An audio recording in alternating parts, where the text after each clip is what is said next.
Shalom saudara, mari walaupun kita beribadah secara online, mari kita satukan hati kita siapkan hati kita untuk menyembah dan memuji-Nya.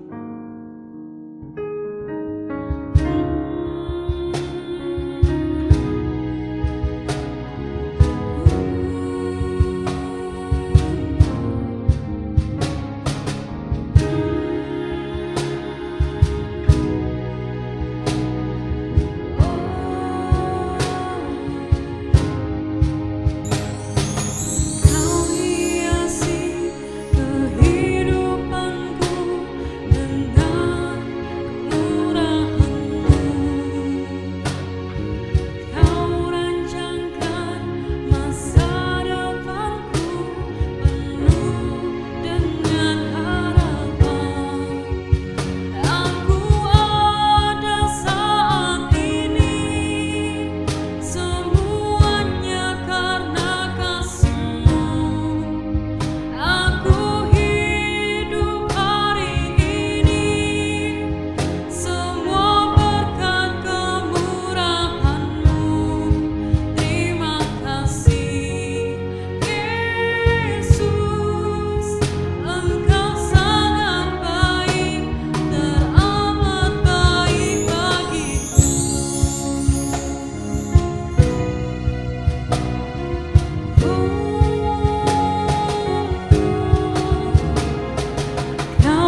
segalanya,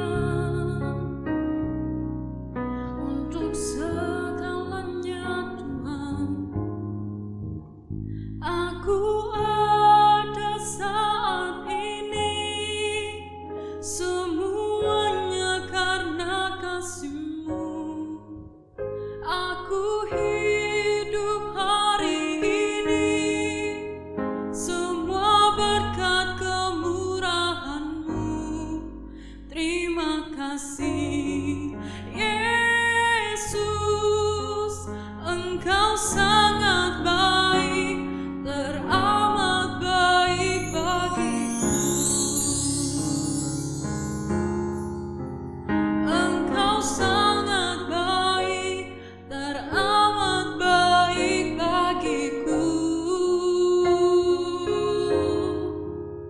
Engkau sangat baik, teramat baik bagiku.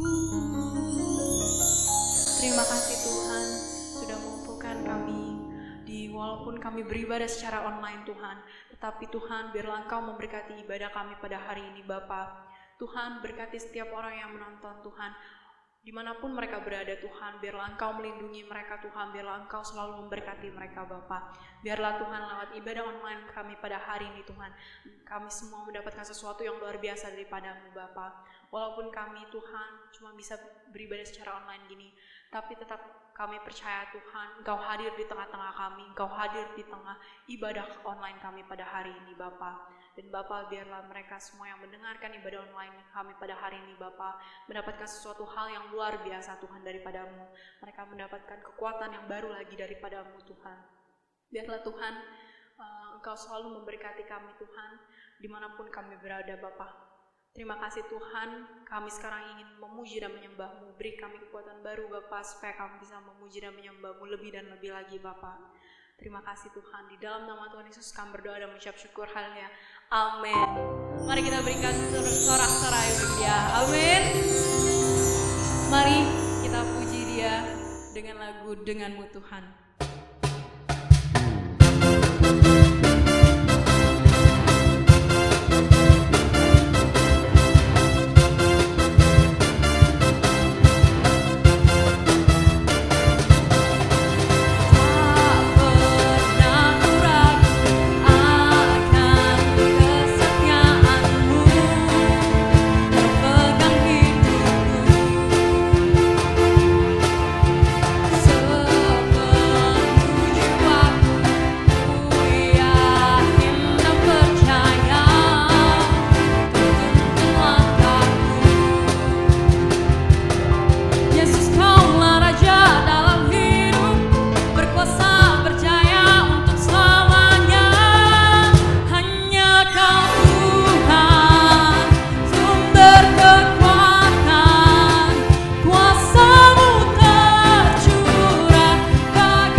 Shalom Bapak Ibu sekalian yang kami kasihi di dalam Tuhan Yesus Kristus.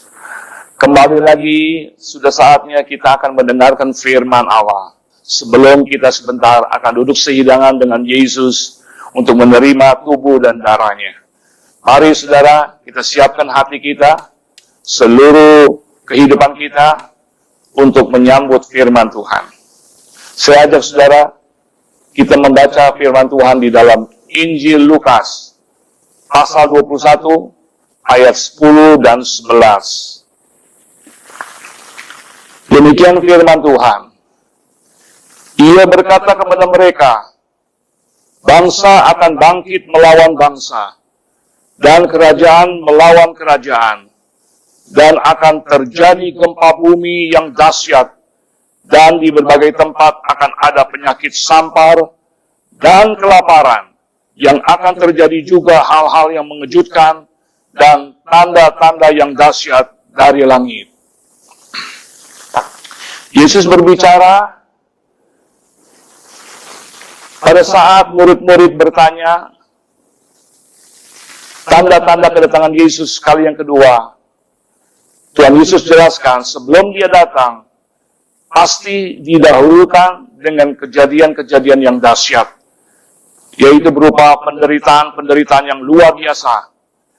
Salah satunya, bangsa akan melawan bangsa. Berarti terjadi peperangan besar-besaran, mencakup seluruh dunia. Apa akibat dari peperangan itu, saudara, tentu akan jadi di mana-mana penyakit-penyakit akan merajalela. Dan setelah itu, saudara, akibatnya hidup manusia akan menjadi kelaparan, kekurangan pangan, karena semua dalam keadaan perang, kena sakit, semua tidak berdaya, akibatnya kelaparan di mana-mana terjadi. Pada saat itu kelaparan itu menunjukkan bahwa manusia kekurangan makanan, kehabisan makanan, tidak ada yang bisa dimakan. Nah, tapi sekarang saudara, hari ini saya ingin ajak saudara, ada satu bentuk kelaparan yang paling dahsyat. Lebih dahsyat dari kelaparan yang tadi kita sudah baca. Mari kita baca di dalam kitab Nabi Amos, pasal yang ke-8, ayat 11 dan 12. Demikian firman Tuhan. Sesungguhnya waktu akan datang, demikianlah firman Tuhan Allah, aku akan mengirimkan kelaparan ke negeri ini. Bukan kelaparan akan makanan, dan bukan kehausan akan air, melainkan akan mendengarkan firman Tuhan. Mereka akan mengembara dari laut ke laut, dan menjelajah dari utara ke timur, untuk mencari firman, tetapi tidak mendapatnya. Saudara, kelaparan yang dikirim oleh Allah untuk satu bangsa yang kelihatannya di hadapan Tuhan sudah merasa tidak butuh lagi firman Tuhan hidup dalam hidupnya, meremehkan setiap firman Tuhan yang mereka dengar. Nah, tapi sekarang saudara, kalau sudah kejadian Tuhan mengirimkan kelaparan bagi mereka ini, akhirnya mereka baru sadar kalau manusia hidup itu membutuhkan firman. Karena firman itu adalah makanan bagi kerohanian manusia, yaitu jiwa dan rohnya. Sebab ada firman Tuhan katakan, manusia hidup bukan dari roti saja, tetapi dari setiap firman yang keluar dari mulut Allah. Jadi berarti tidak boleh lepas firman Allah dalam kehidupan kita. Karena kita hidup ini bukan hanya memikirkan tentang kebutuhan tubuh kita. Sebab manusia ini bukan terdiri dari tubuh, hanya tubuh saja. Terdiri dari 3 unsur. Roh, jiwa, dan tubuh. Nah, kalau tubuh saja dikasih makan, itu roh dan jiwa kita ini bagaimana keadaannya tanpa menerima makanan secara rohani. Itu sebabnya firman Tuhan penting bagi kehidupan manusia.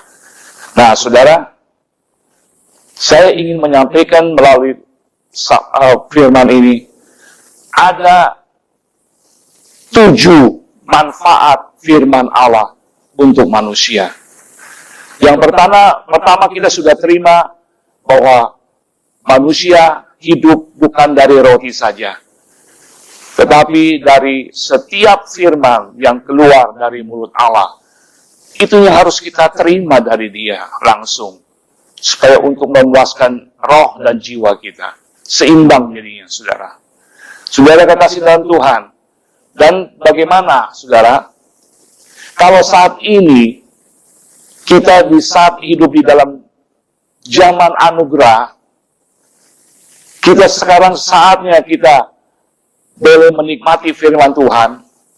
Itu sebabnya Tuhan bilang, berbahagialah orang yang haus dan lapar akan kebenaran. Dia akan dipuaskannya tuh, saudara. Jadi Tuhan Yesus sedia untuk memuaskan hati kita pada saat kita merasa haus dan lapar akan firman Tuhan. Tersedia firman Tuhan di mana-mana.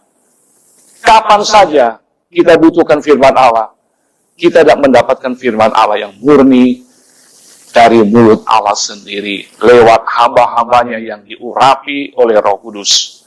Keluarlah firman Allah yang hidup, Ya saudara, bukan firman Allah yang berupa huruf yang mati, tetapi firman Allah yang hidup, yang diurapi oleh Roh Allah sendiri.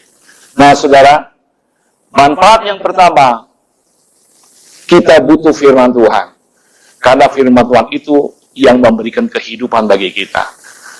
Yang kedua saudara, yaitu firman Allah. Sebelum saya sampaikan ke situ saudara, untuk membuktikan bahwa saudara dan saya haus dan lapar akan firman Tuhan. Bagaimana sikap kita, respon kita dalam kita bilang kita haus. Tuhan siap memuaskan kita. Nah, langkah kita baca di dalam kitab Nabi Yeremia pasal 15 ayat yang ke-16. Apa bunyinya saudara? Apabila aku bertemu dengan perkataan-perkataanmu, maka aku menikmatinya. Firman-Mu itu menjadi kegirangan bagiku dan menjadi kesukaan hatiku, sebab nama-Mu telah diserukan atasku, ya Tuhan, Allah semesta alam. Jadi saudara, kita harus memiliki langkah seperti ini. Kalau kita mengatakan bahwa kita ini haus dan lapar akan firman Tuhan, sikap kita seperti yang ditulis oleh Nabi Yeremia, yaitu pada saat seseorang dia bertemu atau dia menemui firman Tuhan, atau dia dengarkan firman Tuhan, itu perkataan-perkataan Tuhan itu begitu antusiasnya saudara. Ya, dia bilang, aku menikmatinya. Sebab apa? Sebab firman-Mu itu sudah menjadi kegirangan hatiku dan kesukaan hatiku. Nah, saudara, kalau saya ambil contoh yang biasa, rajin bagi keadaan orang itu haus dan lapar akan sesuatu. Begitu dia lihat makanan yang dia sukai ada di hadapan dia, di meja sudah tersedia, yang namanya orang lapar dan haus, pasti tanpa pedeng aling-aling, pasti langsung dilahap kalau bisa sampai habis. Nah, demikian juga sikap kita di dalam hal rohani. Jiwa dan roh kita begitu haus meletup-meletup. Dan sekarang kita dapati ada firman Allah yang disampaikan. Kita bukan tinggal diam, justru bergegas untuk mendengarnya, menerimanya, langsung disimpannya, direnungkannya, ya dihayatinya, dan dilakukannya. Itu firman akan menjadi satu energi yang luar biasa. Ya, bukan firman sembarangan firman, tapi firman yang membangun energi yang baru bagi kita. Jadi sekarang saudara, setelah kita banyak menerima firman Tuhan, ada manfaat yang kedua, saudara, yaitu firman Allah itu sangat berguna untuk mengajar, untuk menyatakan kesalahan, untuk memperbaiki kelakuan, dan mendidik seseorang di dalam kebenaran. Sekaligus ada 4 manfaat di situ. Itulah firman Tuhan.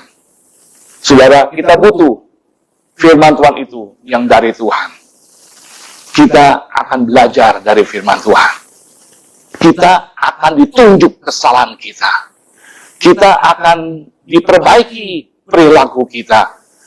Dan yang terakhir, firman Allah akan mendidik kita di dalam kebenarannya.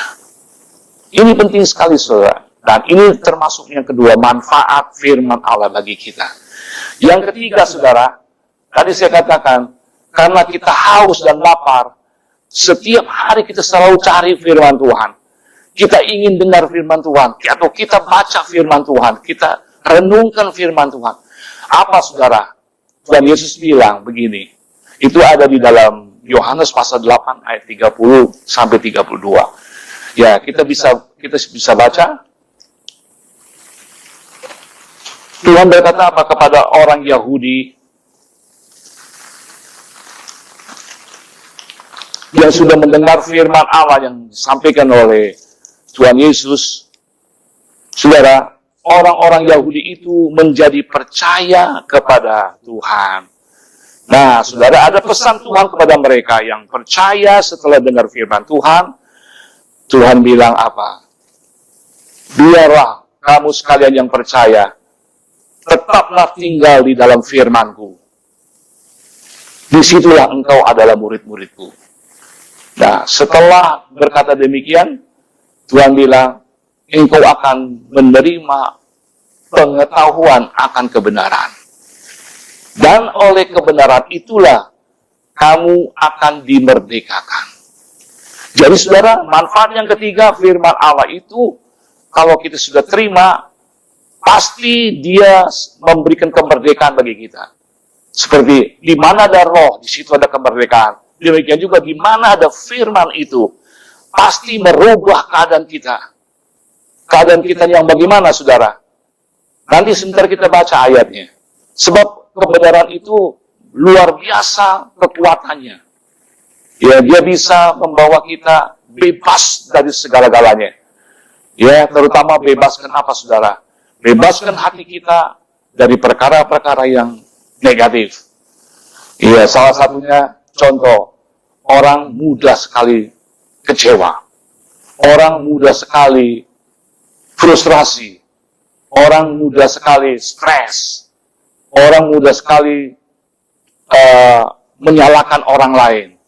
Jadi banyak yang negatif, yang membelenggu kita. Ya, juga di dalam pikiran kita. Nah, firman Tuhan tugasnya, fungsinya luar biasa, membebaskan kita, memerdekakan kita.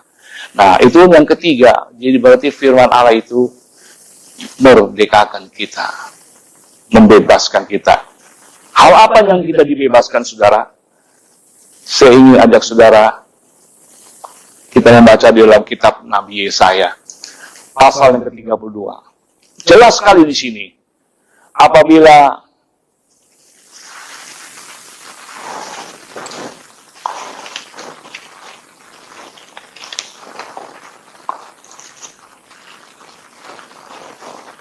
firman itu kebenaran. Dan kalau firman Tuhan bilang begini, di mana ada kebenaran, ya, Nabi Yesaya pasal 32 ayat 17, di mana ada kebenaran, di situ akan tumbuh damai sejahtera. Dan akibat kebenaran ialah ketenangan dan ketentraman untuk selama-lamanya. Kita begitu mengerti sekali. Apa yang dimerdekakan? Ya, tadi saya sudah sebut. Salah satunya, kita dibebaskan dari masalah-masalah negatif. Sebaliknya, akan tumbuh di dalam hati kita, hati yang penuh damai sejahtera. Amin, saudara.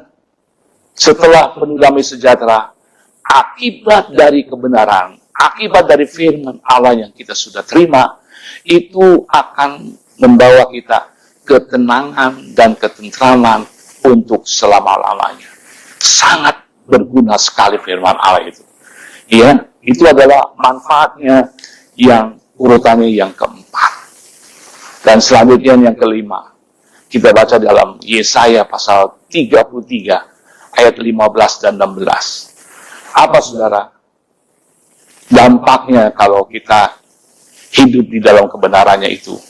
Setelah hati kita boleh tenang dan tentram, tapi bukan sampai di situ saja. Karena Tuhan ingin lewat firman-Nya membawa kita kepada kehidupan yang berkenan di hati Tuhan. Saya bacakan ayatnya. Yesaya pasal 33 ayat 15 dan 16.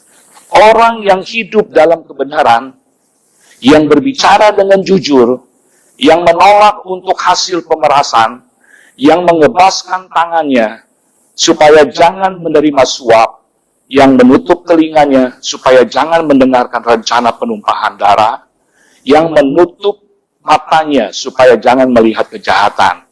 Dialah seperti orang yang tinggal aman di tempat-tempat tinggi, bentengnya ialah kubu di atas bukit batu, rotinya disediakan, air minumnya terjamin. Jadi saudara, manfaat dari firman Tuhan yang kita terima, saudara, akan merubah pola hidup kita. Pola hidup kita yang tadinya banyak perkara-perkara yang negatif yang kita lakukan. Tapi Tuhan rubah sekarang. Kita mempunyai pola hidup yang baik, yang suci, yang berkenan di hati Tuhan. Kita tidak lagi sama seperti orang-orang yang di luar Tuhan. Hidup kita sudah begitu dirubah oleh firman-Nya. Sehingga hidup kita sangat berkenan di hati Tuhan. Sampai kita sudah disediakan tempat yang betul-betul tempat yang aman, yang tentram, suasana yang baik untuk kita jalani hidup ini. Sampai Tuhan berkata, rotimu disediakan, air minummu dicukupkan atau terjamin. Ya saudara, senang gak sih saudara? Janji firman Tuhan begitu indah bagi kita sekalian. Kita akan menerimanya. Keadaan yang seperti Tuhan kehendaki. Ya, pola hidup kita yang berkenan kepada Tuhan. Jadi bukan sampai kita hanya tenang, tentram, tapi dampak kehidupan kita dirubahkan oleh Tuhan. Bawanya saudara sampai keturunan kita, bahkan sampai saudara-saudara kita, tetangga-tetangga kita, karena kehidupan kita, pola kehidupan kita yang berkenan di hati Tuhan. Lewat peranan roh, firman-Nya yang luar biasa itu.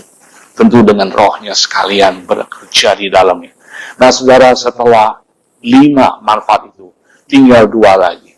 Saudara, ternyata saudara, untuk yang ke-6 ini, kita lihat Tuhan kita ini Tuhan yang aktif, proaktif, ya, sangat proaktif. Dia tinggal diam setelah kita begitu rupa menerima firman Allah. Dia turun tangan sendiri. Sampai dia bilang apa? Di dalam firman Tuhan yang kita bisa bacakan nanti ya. Roma pasal 10 ayat 8. Ibrani pasal 8 ayat 10. Saudara, di situ bunyinya bahwa Tuhanlah yang akan menaruh firman-Nya itu ada di mulutmu, ada di hatimu. Dan dilengkapi lagi ada satu ayat lagi. Aku akan menaruh firman-Ku di dalam akal budimu dan hatimu. Jadi berarti singkatnya, kita rangkum semuanya. Tuhan menaruh firman itu ada di hati, ada di pikiran, akal budi kita, dan ada di mulut. Saudara perhatikan, saudara. Kita terdiri dari 3 unsur manusia ini. Ya saudara, hati berbicara, roh kita ada di situ. Akal budi, pikiran, ada jiwa kita di situ. Mulut kita ini tubuh kita, salah satu anggota tubuh kita, mulut kita. Ditaruh juga firman itu. Untuk apa saudara? Supaya 3 unsur ini menjadi sejalan. Tidak kontra satu sama lain. Saudara, mungkin sedikit ada guyon ya. Ini contoh atau ilustrasi yang simpel, tapi sering terjadi. Begini saudara. Hati ini betul-betul menggebu-gebu ingin memberi sesuatu kepada seseorang. Sudah bulat hatinya. Tapi bisa dibatalkan atau dibelokkan oleh akal pikiran. Nanti aja. Masih banyak keperluan. Masih banyak kebutuhan yang perlu diprioritaskan. Akhirnya batal, nggak jadi memberi. Nah saudara, ini contoh yang simpel sekali saudara. Nah, hati mau ngomong jujur, tapi mulut tidak mau jujur. Nah, itu sekarang bilang, lain di hati, lain di mulut. Nah, Tuhan nggak mau kita jadi manusia yang munafik. Tuhan mau kita menjadi manusia yang seutuhnya berkenan di hati Tuhan. Amin, saudara? Nah, Tuhan mau 3 unsur kita itu, baik hati maupun pikiran, maupun mulut, ada firman ditaruh oleh Tuhan di situ. Nah, saudara, kalau sudah begitu, pasti hidup kita ini selalu melakukan segala sesuatu yang berkenan di hati Tuhan. Sesuai dengan kehendak Tuhan, saudara. Ya, itu manfaat yang ke-6. Yang ke-7 terakhir, saudara, ini penting sekali. Firman Tuhan berkata, kita baca saja ya, 1 Yohanes pasal 2, ayat yang ke-6.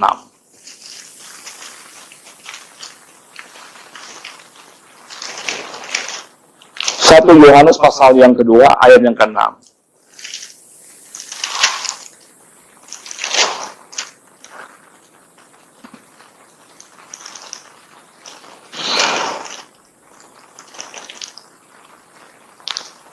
Firman Tuhan berkata demikian, barang siapa mengatakan bahwa ia ada di dalam Tuhan, ia wajib hidup sama seperti Kristus telah hidup. Tujuan akhir dari manfaat firman Tuhan itu adalah tidak lain, supaya kita betul-betul mau jalanin hidup ini sesuai dengan apa yang dilakukan oleh Yesus dalam hidupnya. Dalam hidupnya, kita harus sama seperti dia. Itu bisa terjadi karena kita penuh dengan firman Allah. Penuh dengan kuasa Roh Kudus yang boleh memimpin kita kepada seluruh kebenaran Allah, yang mengajar kita, yang mengingatkan kita tentang kebenaran itu. Jadi saudara, hidup kita betul-betul terkendali oleh firman dan rohnya. Sehingga kehidupan kita ini menjadi kehidupan yang betul-betul sesuai dengan kehendak Tuhan. Ya saudara, kita diwajibkan, kalau kita berkata saya ada di dalam Yesus, kita diwajibkan harus hidup seperti Yesus telah hidup. Jadi kita tidak boleh beda dengan gaya hidup Yesus, pola hidup Yesus. Nah ini saudara, jadi semua jumlahnya ada 7 manfaat dari firman Allah kepada kita semua. Kita diberkati oleh Tuhan. Amin. Ya saudara, ya sebelum sebentar, kalau kita masuk di dalam perjamuan kudus, mari sebelumnya saya ingin bacakan firman Allah. Beberapa ayat. Firman Allah di dalam 1 Korintus pasal 11, ayat yang ke-23. Sebab apa yang telah kuteruskan kepadamu, telah aku terima dari Tuhan, yaitu bahwa Tuhan Yesus pada malam waktu ia diserahkan, mengambil roti, dan sesudah itu ia mengucap syukur atasnya, ia memecah-mecahkannya, dan berkata, inilah tubuhku yang diserahkan bagi kamu, perbuatlah ini menjadi peringatan akan aku. Demikian juga ia mengambil cawan, sesudah makan, ia berkata, cawan ini adalah perjanjian baru yang dimeteraikan oleh darahku. Perbuatlah ini setiap kali kamu meminumnya menjadi peringatan akan aku. Sebab setiap kali kamu makan roti ini dan minum cawan ini, kamu memberitakan kematian Tuhan sampai ia datang. Jadi saudara, kita tidak pernah putus-putusnya. Setiap saat kita bisa menerima perjamuan kudus, yaitu tubuh dan darah Yesus. Setiap kita terima tubuh Kristus, kita selalu ingat, dia rela menjadi korban di atas kayu salib. Tubuh yang tadinya sempurna, dicabik-cabik menjadi hancur semuanya. Tidak berbentuk lagi manusia, rupa mukanya sudah bukan manusia lagi. Tapi dia rela menyerahkan hidupnya sepenuhnya bagi saudara dan saya. Yesus rela mati demi saudara dan saya, bebas dari rencana hukuman yang berat. Ya saudara, dibebaskan dari segala dosa. Dan kita menjadi selalu ingat bahwa kita memperingati dia saat kita menerima tubuh. Dan juga demikian darahnya. Ya Tuhan bilang di dalam darahku adalah perjanjian baruku yang dimeteraikan oleh darahku. Nah saudara, kita menerima tubuh dan darah Yesus saat ini juga. Kita siapkan hati kita, kita sudah begitu rindunya, kita mau menerima perjamuan yang kudus ini dari tangan Tuhan sendiri. Haleluya. Mari saudara, saya percaya saudara-saudara semua sudah siap untuk menerima tubuh dan darah Yesus. Sebab ini bukan hal yang main-main, tapi ini hal yang penting sekali. Karena kita manusia diselamatkan melalui kematian Yesus di atas kayu salib. Dia rela mati untuk membebaskan kita. Dia tebus dosa kita. Dia selamatkan kita. Dan demikian juga darah Yesus adalah untuk menyucikan kita dari segala dosa. Dan hidup kita boleh layak berkenan di hadapan Tuhan. Mari saudara, saya undang saudara untuk bangkit berdiri bersama-sama menerima tubuh yang ada.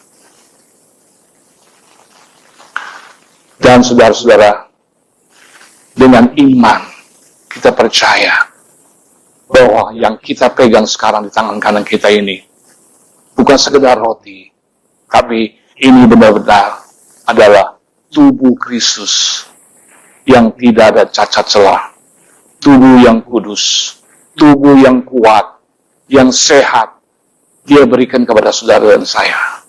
Mari saudara, dengan iman kita bersama-sama, kita terima tubuh Kristus ini. Haleluya. Mari saudara. Demikian juga saudara, kita angkat tinggi-tinggi cawan minuman ini di tangan kanan kita. Kita mengucap syukur, terima kasih. Tuhan, Engkau sucikan hidup kami. Engkau bawa kami menjadi hidup yang kudus di hadapan-Mu. Karena darah-Mu sudah menebus kami. Darah-Mu mengalir dalam kehidupan kami. Sehingga kami layak disebut anak-anak Allah. Karena sudah dimeteraikan oleh darah Kristus. Kami ini milik Allah. Mari saudara, dengan iman kita menerima darah Yesus ini. Di dalam nama Tuhan Yesus Kristus, kita minum bersama-sama.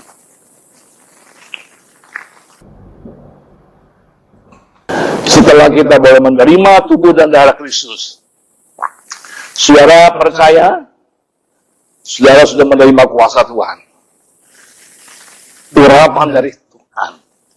Sebab lewat tubuh dan darahnya ini, yang sakit disembuhkan, yang lemah dikuatkan, yang terbelenggu dimerdekakan, ya, yang berdosa sudah disucikan oleh darah Yesus.